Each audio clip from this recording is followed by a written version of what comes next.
Opinionistja Kimete Berisha ka reaguar pas intervistimit të ministrit të bujqësisë, Faton Peci, dhe reagimit të kryetarit të LDK-s, Lumir Abdigjiku. Berisha, përmes një shkrimi në Facebook, shkruan se Abdigjiku do të duhej të gëzohej nëse do të kishte pasur një prokuror që do të kishte guxim të merrej me 3% e LDK-s së tij, me fondin vendlindja thërret të PDK-s dhe me politikanë të tjerë milioner që nuk u dihet prejardhja e pasurisë. Guximi i madh me intervistu Faton Pecin. Lumir Abdigjiku ish gëzuar shumë që një prokuror ka guxuar të intervistoj Faton Tarzanin.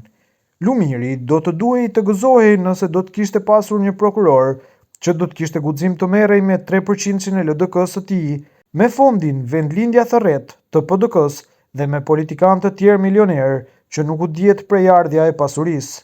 Se kollaj me Faton Peci, një llafazan, mendje lehtë që as i vetëvendosjes nuk është.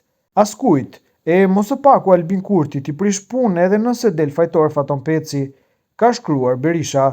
Tutje sipas saj, drejtësia në Kosovë është veç një ideal i paarritshëm. Në vijim postimi i saj plot. Guximi i madh me intervistu Faton Pecin. Lumir Abdigjiku ish gëzuar shumë që një prokuror ka guxuar ta intervistoj Faton Tarzanin. Lumiri do të duhej të gëzohej nëse do të kishte pasur një prokuror që do të kishte guxim të merrej me 3% LDK-s së tij, me fondin vendlindja thërret të PDK-s dhe me politikanë të tjerë milioner që nuk u dihet prejardhja e pasurisë. Se kollaj me Faton Peci, një llafazan, mendje lehtë që as i vetëvendosjes nuk është. Askujt, e mos së paku Albin Kurti t'i prish punë edhe nëse del fajtor Faton Peci. Drejtësia në Kosovë është veç një ideal i paarritshëm, është selektive, e neveritshme dhe e tmerrshme.